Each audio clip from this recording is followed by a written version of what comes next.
Saludamos a todas las personas que se conectan hoy con nosotros a este espacio del espectador, la mesa redonda en la que nos encontramos cada semana para hablar de los temas que han sido noticia de la semana y aquellos de los que ustedes preguntan tanto a través de nuestras redes sociales y los comentarios en nuestros artículos. Recuerden que ustedes pueden ver este y episodios anteriores a través de nuestras redes sociales en nuestro canal de YouTube y también nos pueden escuchar en Spotify. Bienvenidos.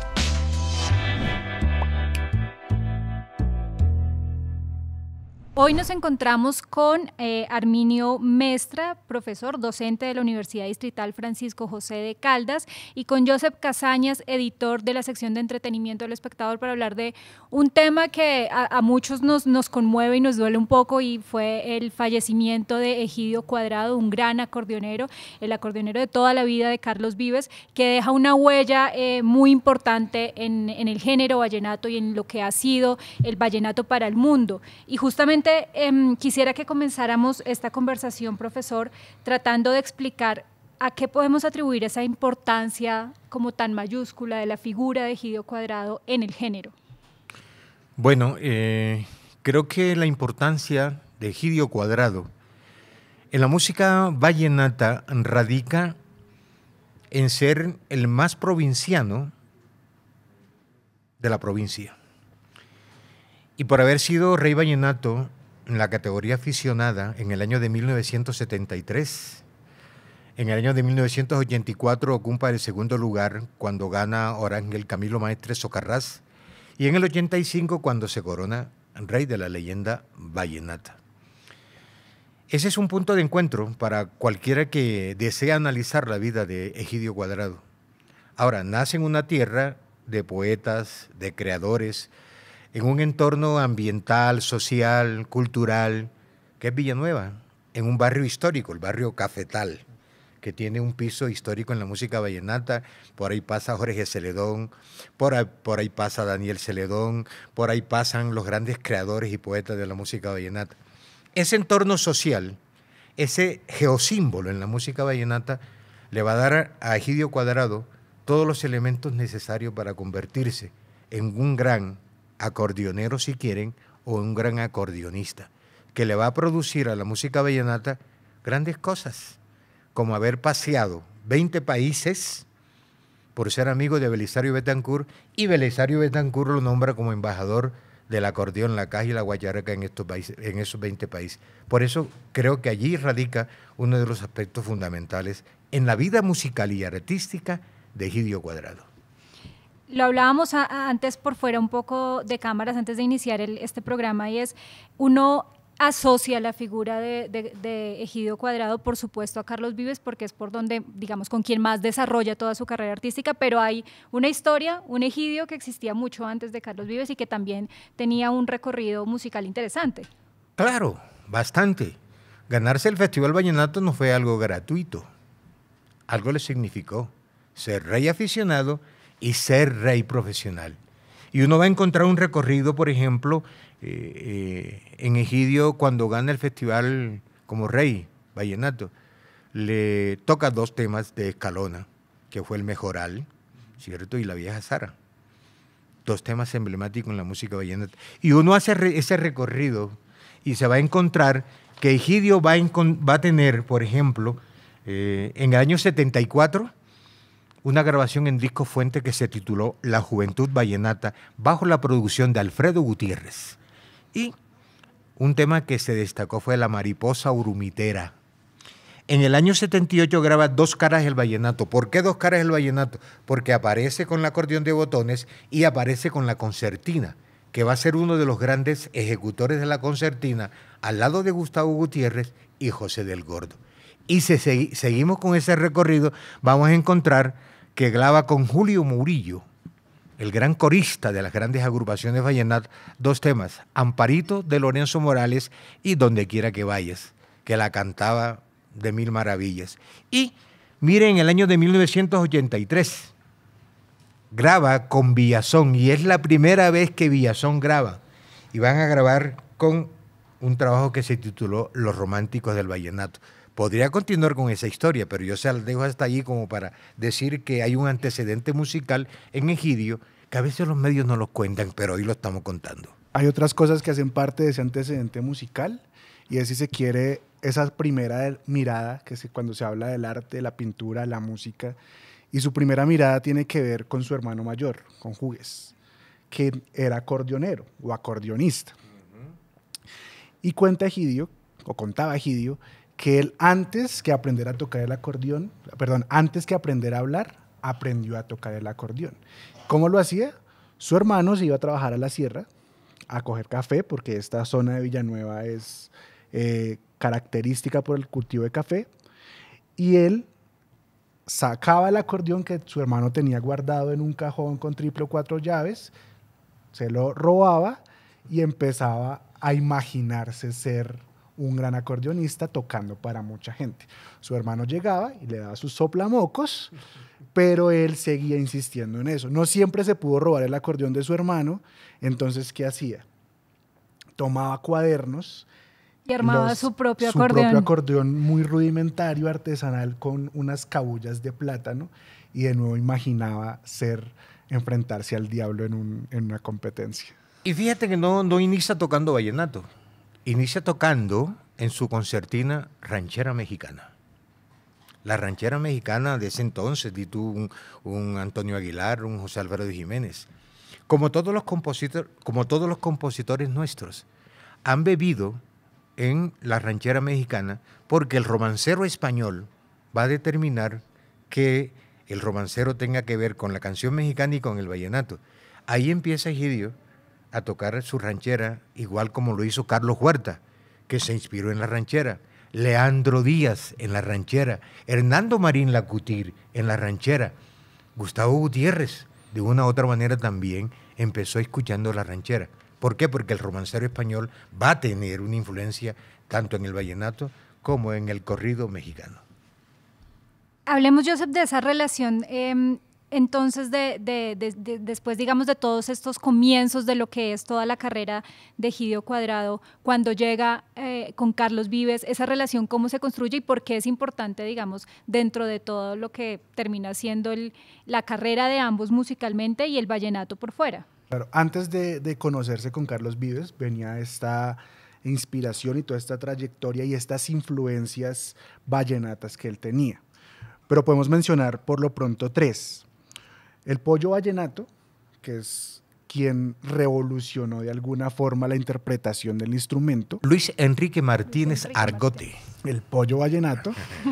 Egidio tuvo mucha admiración por el trabajo, así como muchos de los acordeoneros de la época, tuvo una gran admiración por el trabajo de este acordeonero. Alejo Durán, por supuesto, también ahí clave, y Colacho Mendoza. Egidio escuchó, los vio mucho antes de ser rey vallenato, los vio a ellos. Ahora sí, llega 1985, Egidio es coronado rey vallenato. Ese año conoce a Carlos Vives. Él contaba la historia que cuando se coronó rey vallenato dijo: yo voy a ir, así como hacen las reinas, a mostrarle mi cetro al presidente. Belisario Betancur. A Belisario Betancur. Y le dijeron: pero que está loco, ¿qué está diciendo? Hay un dicho, es que si yo lo digo soy muy cachaco y me va a sonar mal, al profe le va a sonar mejor, pero que estaba meando fuera del traste. Del tiesto. Del tiesto. Sí le suena mejor. Sí, le suena mejor, evidentemente. Él fue y le presentó su reinado al presidente de la República, y en una fiesta en la que estaban los Santos, Enrique Santos, Eduardo Santos, Juan Manuel Santos, cuenta él, les conoció a Carlos Vives. Entonces, ya Carlos Vives había interpretado a Gallito Ramírez en la novela. Ya era famoso. Ya Carlos Vives tenía su reconocimiento. Y le dice: compadrito, cantemos algo. En esa fiesta, que el vallenato siempre muy cercano al poder, cantemos algo. Y cantan un par de canciones. Y ahí es donde empieza como esa amistad y relación laboral. Claro. Ese año, en esa fiesta, acá en Bogotá, muy lejos de la sierra, muy lejos de Villanueva, muy lejos de Santa Marta, muy lejos de la provincia, aquí en Bogotá, que es como curioso también eso. Luego, pues nada, hacen Escalona, que es lo que catapulta a uno y a otro para lo que viene después, la figura que cada uno representó en el folclore vallenato, con las novedades que cada uno le imprimió al asunto. Fíjate, ahí hay una clara aclaración, distinción. Escalona no fue cantautor, más sin embargo, en la obra presentan a Escalona como cantautor. Escalona no ejecutó ningún instrumento, ni siquiera la violina, ni la dulzaina. No sabe ni siquiera tocar la caja. Pero era un tipo que con el golpe de la mesa podía inspirarse y componer las grandes obras que hizo, ¿cierto? Y otra bonita aclaración. Ahí se rompe también esa leyenda que es que Egidio fue por Carlos Vives, no. Carlos Vives sabe rodearse del poder para sacarle provecho a ese poder, que uno no puede negar que la cultura, el folclore tiene una relación abierta con el poder. Belisario lo manda a pasear a 20 países para mostrar la música vallenata. Eso va a catapultar a Egidio, definitivamente. Ahora, que Escalona fue un espaldarazo, definitivamente fue un espaldarazo, que eso no se le puede negar. ¿Por qué? Porque también fue un espaldarazo a todos los compositores a quien Carlos Vives le va a grabar. Desde Adolfo Pacheco, Luis Enrique Martínez, Carlos Huertas con Tierra de Cantores, que es un himno para esa tierra, le va a dar un nuevo protagonismo tanto al compositor vallenato como a la misma presentación de ese vallenato clásico. Con un asterisco, ni Escalona ni La Casica estaban tan convencidos de que Consuelo Araujo. La Casica Consuelo Araujo estaban tan convencidos de que Egidio hiciera esa vaina de mezclar el acordeón con la gaita y el rock y las baterías y etcétera. Ese punto es interesante y quisiera que volviéramos a verla ahorita, pero antes me parece también interesante hablar de la figura tutelar justamente de Escalona, porque marca un poco el inicio de, por decirlo así, de la fama de ambos con la serie, lo que se viene después, digamos, la producción musical, pero también un poco el cierre con el último disco que grabaron justo, que es Escalona Nunca se ha grabado así 30 años después. Es también como redondear toda ese trabajo y lo que representó Escalona en ambos, en el proceso de ambos. Con un tema clásico, el carro Ford. Escalona quería tener un carro Ford para darse el champú de visitar a Villanueva, ¿cierto? En su carro Ford. Fíjate cómo Escalona es el que impulsa en esa carrera a Egidio, porque la hermana de Egidio se casa con Rafael Escalona. Dina Luz. Claro. Un montón de canciones que todo el mundo habrá escuchado. La más famosa, Golondrina. Entonces, ese va a ser una relación de poder oportuna. Ahora, los momentos históricos como procesos se dan en esos términos. Eso no hay que negarlo. Ahí encontró su apalancamiento y Egidio sabe aprovechar no solamente la relación de cuñado, sino la relación que va a tener Escalona como cónsul en el gobierno de Alfonso López Michelsen. Acuérdense también que ahí hay un juego importante, ¿verdad?, de relaciones de cultura, poder y espacios. Él lo aprovecha. Entonces, no solamente porque estaba casado con la hermana, sino que él demostró, ojo, que podía ser el acordeonero de la serie Escalona. ¿Quién lo pone o quién lo impone? Rafael Escalona. Así de sencillo. Y después de eso viene todo el proceso, bueno, se graban clásicos de la provincia, que es también todas estas canciones muy representativas del folclore, pero viene el proceso de tratar de llevar el vallenato a otro lado y hacer esas fusiones con ritmos que no son vallenatos, como empieza a entrar eso con el rock, con otros sonidos que a muchos les empieza a sonar como fuera de lugar también. El protagonista de eso se llama Teto Ocampo. Viene de estudiar en los Estados Unidos unas escuelas de alto rendimiento musical, lo que era el jazz, lo que era el rock, lo que eran las nuevas propuestas mediáticas, si se quieren, de lo que la música estaba viviendo en el world music, la música del mundo. Y llega Teto Ocampo y dice, vamos a hacer esto y esto y esto. Uno de los grandes conocedores de la música colombiana se llama Teto Ocampo, quien le da vida a clásico de la provincia y a Tierra del Olvido es Teto Ocampo. Eso no puede olvidarse. Tan grande como Egidio y como Maite Montero. Teto Ocampo, que falleció también. Correcto. Ya, otro del integrante de la provincia que ya no nos acompaña. Y para que ustedes tengan o recuerden, acuérdense en cómo empieza La Gota Fría. con esa guitarra, esos vientos. Claro. Quien le marca el camino el camino musical a ese álbum es Teto Ocampo, claro. Y ahí por debajo el acordeón de Egidio. Entre esos dos, que son músicos, uno formado en la academia, otro formado en el Valle, le dan ese camino le dan ese vestido a ese álbum. Por supuesto, ahí está la voz de Carlos Vives y lo que estaba representando para la industria en ese momento. Sin embargo, como estábamos charlando ahora, Escalona no estaba tan de acuerdo, ni la cacica Consuelo Araujo Noguera. Les sonaba extraño que fueran a meter la gaita, meter la guitarra, la forma en la que estaban los teclados, la batería, les parecía como una afrenta a esa tradición vallenata. Y Egidio contó alguna vez que también en Villanueva, en su pueblo, le empezaron a criticar, que oye, ¿por qué vas a cantar con ese mechudo? Y es que él va a cantar con el pelo. Entonces, y empezó ahí, se paró y tomó una decisión que pues fue acertada para él, pero también para Carlos Vives. Y sobre una cosita más, sobre el Escalona nunca se había grabado así. Quien tuvo la idea de hacerlo fue Egidio Cuadrado. Claro, correcto. Carlos Vives le copia, pero Egidio tenía la idea de hacer un trabajo solo.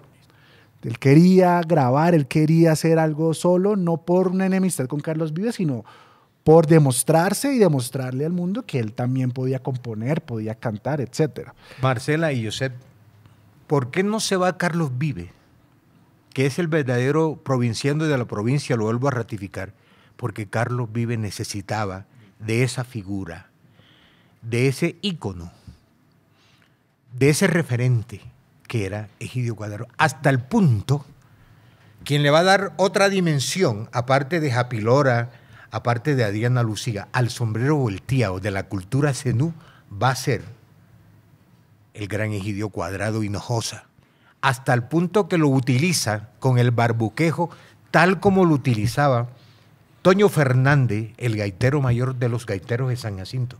Nadie se ha dado cuenta de eso hasta hoy nosotros que lo estamos haciendo. Quien utiliza el barbuquejo en su sombrero volteado, y ustedes lo van a encontrar en todas las presentaciones, fue Egidio Cuadrado, igual como lo utilizaba Toño Fernández, el gran músico y cantante y cantautor de la música de gaitas en el Caribe, en San Jacinto y en Oveja. Eso le aplaudo al hombre de la provincia. Fue un proceso difícil, digamos, para Egidio y un poco también para el folclore, ver esa transición, porque las críticas siempre fueron, eso no es vallenato. Eso se sale del vallenato, es otras cosas, tiene un acordeón, pero eso no es vallenato. E incluso Carlos Vives muchas veces lo decía, hay una canción que dicen que Carlos Vives ya no canta vallenato, sí. Es un poco asociado a, eso se alejó totalmente, pero igual Egidio seguía ahí tratando, claro. O sea, manteniendo lo que significaba el vallenato dentro de una música que sonaba distinto para los puristas. Claro. Provinciano, clásico, la nota de Luis Enrique, que óigase bien, Luis Enrique Martínez es el ejecutante que le da vida al concepto de modernidad en la música vallenata. Arreglos, trasteos, la forma de tocar, acaba con el sonsonete. Quien ingresa al toque del acordeón al concepto de modernidad como etapa histórica, como lo plantea Ernesto García Canclini, es Luis Enrique Martínez. Ahora, antes de Carlos Vives, mire lo que va para hacer. Alfredo Gutiérrez toca vallenato con arpa.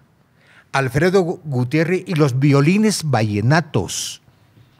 Aníbal Velázquez con su guaracha. Mire toda la transformación que estaba viviendo el vallenato, y en ese momento la gente también va a criticar a Alfredo Gutiérrez. El propio Valledupar, incluyendo a todos los ideólogos del vallenato, no, eso no es vallenato. Y mira dónde llegó Alfredo Gutiérrez. Mira dónde llegó el binomio de oro con Rafael Orozco y Israel Romero. Mira dónde llegó el doble poder. Antes de la gota fría, oígase bien, de Carlos Vives con Egidio, hay una gota fría inmarcesible, histórica, la de Daniel Celedón, ojo, con Ismael Rudas Mieles, que es el papá del modo menor en el toque del acordeón, la gota fría. Se bailó en Bogotá en los años 70 y 80. Entonces, fíjate que hay unos antecedentes muy bonitos e históricos antes de que criticaran a Egidio y a Carlos Vives de que eso no era vallenato. Ya habían antecedentes con el Binomio de Oro, con Alfredo Gutiérrez. Y pasó también lo mismo con las letras de las canciones, porque Claro. yo recuerdo hace un tiempo hablando con Gustavo Gutiérrez, él contaba lo que le ha pasado un poco también con sus letras, Claro. que decían eso no cuenta las historias de la sierra, las historias de cuenta son despechos y amores, claro. Eso no es vallenato. Él también vivió eso. Obvio. Y Gustavo Gutiérrez, claro. Pues es lo que Por es. Por favor, uno tiene que quitarse el sombrero ante el Flaco de Oro.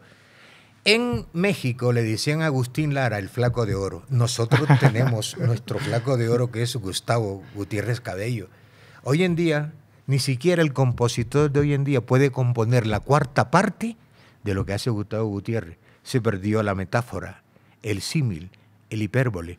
Y hoy en día lo que encuentran son una degradación brava y una contaminación auditiva en las nuevas composiciones vallenatas. Ahora, para que tenga validez debe tener historia y melodía. Aquí hay melodía pero no hay historia, por eso no duran 2 meses poniéndola en las molinos FM estéreo. Hay una cosa que tiene que ver con la técnica de Egidio Cuadrado para interpretar el acordeón y es cómo aprendió a tocarlo. Correcto. Y es porque ese acordeón que él solía tumbársele al hermano era de doble hilera. Eso le daba unas capacidades que después, cuando ya llegó con esos otros acordeones más modernos o lo que sea, él ya lo sabía manejar. Y sabía meterle bajos al acordeón, que muchos acordeoneros de su época decían, los bajos no se utilizan. Che, ¿cómo así que no se utilizan? Venga, yo les enseño. Claro. Y el man tu tono costeño es maravilloso, muy bueno. Es buenísimo. Y el hombre aprendió a usarlo y por ahí, pues eso también hizo parte de esa musicalidad que le dio a la provincia. La conversación está sabrosísima, pero se nos está acabando un poco el tiempo y quisiera que redondeáramos todo con, digamos, hay muchos comentarios que uno ve en redes, los veía tras la noticia de la muerte de Egidio y es como se murió un gran juglar y yo quisiera un poco entender o que cerráramos esta conversación hablando justamente de esa figura, porque el tema de los juglares parece ya extinto en el vallenato o sigue vivo o podemos hablar de que hay una nueva generación, digamos, ¿estamos hablando un poco del fin de los juglares vallenatos? Se fue Carlos Huerta. Se fue Leandro Díaz, partió Hernando Marín Lacutir, Alejo Durán, Lorenzo Morales, los grandes representantes, Juancho Polo Valencia, esos grandes músicos del siglo pasado se fueron, componían y cantaban, que es algo que se requiere para llegar a titularse como juglar. Ahora, cuando uno habla de la juglaría, tiene que irse al sur de Francia, Alemania, donde esa época va a ser grandiosa por los juglares y trovadores que se va a producir en esa época en Europa, ¿cierto? La pregunta es, ¿nosotros llegamos a tener verdaderos juglares hoy en día? Ahora hay un carreto, como dicen por ahí los jóvenes, o nosotros los jóvenes, dice que el juglar urbano. Por favor, eso necesita todavía un refuerzo y argumento teórico que le dé vida a ese concepto de el juglar urbano. Como el concepto de la nueva ola, por ejemplo. Hasta ahora están saliendo grandes ensayos de grandes compañeros escritores afirmando esa nueva ola, ¿cierto? Y dividen el vallenato en 3 momentos. Un primer momento que fue el clásico, el lírico, romántico, y esta generación que está componiéndole a la vida cotidiana, pero de una manera un poco mala, en titular. Si usted coge un título de la canción vallenata hoy, ¿cierto?, se va de para atrás, diferente a los títulos de antes, ¿cierto? La diosa coronada, ¿verdad? Matilde Lina, y títulos por el estilo. Ahora la prepago, la que siempre veo, ¿cierto? Que no causan impacto. O composiciones vallenatas que el despecho, la muerte, ¿cierto? El desespero, el ahogamiento. Ni siquiera se le canta al verdadero amor, porque el verdadero amor, como esa relación de Eros y Tánatos, eso se ha perdido. Y eso se perdió. Ahora ahí es una fundamentación que es al despecho, al dolor, a la muerte, a la tragedia. Entonces, ese concepto de juglar había que revisarlo a ver si hoy en día nos quedan juglares todavía. Por ahí nos queda un Silvio Brito, por ahí nos queda todavía un Roberto Calderón, un Hernán Urbina Joiro, nos queda un ¿qué te voy a decir? ¿Quién más queda por ahí? Un Daniel Celedón Orsini, un gran cantante como ese señor, ese es un verdadero tenor en el vallenato, Ismael Ruda. Nos quedan algo por mostrar todavía. Partió Colayo, etcétera, etcétera. Entonces, yo en vez de llamar juglares, lo llamaría razoneros. Sobre eso, yo quisiera como más bien reflexionar eso, en el ecosistema en el que se están moviendo los razoneros de hoy en día. Y es una industria supremamente voraz, con hambre, con una audiencia que pide y pide y no exige o consume, no quiero ser moralista ni nada, pero consume de diversas maneras. Y lo que están haciendo desde la industria, no solo el vallenato, sino póngale ahí el nombre que quiera, rap, reggaetón, merengue, salsa, todo es disparar y ofrecer como en un gran restaurante de producción que tiene la M gigante, y tal vez la gente no tiene la capacidad de digerir eso. ¿Eso qué hace? Tal vez que no haya tanta calidad al momento de componer, ni la canción, ni la letra, ni los arreglos, ni mucho menos, sino producción en masa para una industria que está pidiendo eso. Lo que llamaban los economistas y los grandes teóricos, la producción postfordista, producir. ¿Qué es lo que venden en el vallenato? El estribillo. Silvestre hablaba hace poco de eso. A mí la disquera me pide unos segundos de una canción, buena, mala, regular, pero ojalá unos segundos que se viralicen en TikTok. Si eso pasa, el disco ya está bien. Pero él decía, a mí me cuesta componer 5 segundos o 10 o 15. Yo hago canciones largas. Claro, él ya está más arriba de otra cosa y tal vez puede exigir pero alguien que no está tan empezando no puede ponerse así regodiento. De cantantes buenos nos queda Silvestre Dangond. Ojo. Nos queda Silvestre Dangond. Ahora afinado, porque hay un desafine en la música vallenata, pero brava. Yo por eso me quedo con Egidio, porque cantaba bien. Su tono agudo casi como el de uno de los fundadores de los Corraleros de Majagual, el maestro, cuando se me olvida en estos momentos el nombre del maestro. Yo me quedo con Egidio como cantante. Hay una crisis de voces bravas. Y eso que el melody, todo eso que produce el software, ya puedes cantar arriba, abajo, puedes repetir, te puedes equivocar y ya eres cantante. Pero cuando lo ves en vivo, Dios mío, qué desespero. Yo no pago 600 para ver un desafinado, no lo pago. Yo me quedo con Silvestre porque es lo único que nos queda. Ahora, todo el que sabe tocar guitarra es afinado. Todo el que al menos sabe tocar una dulzaina sabe registrar el acordeón.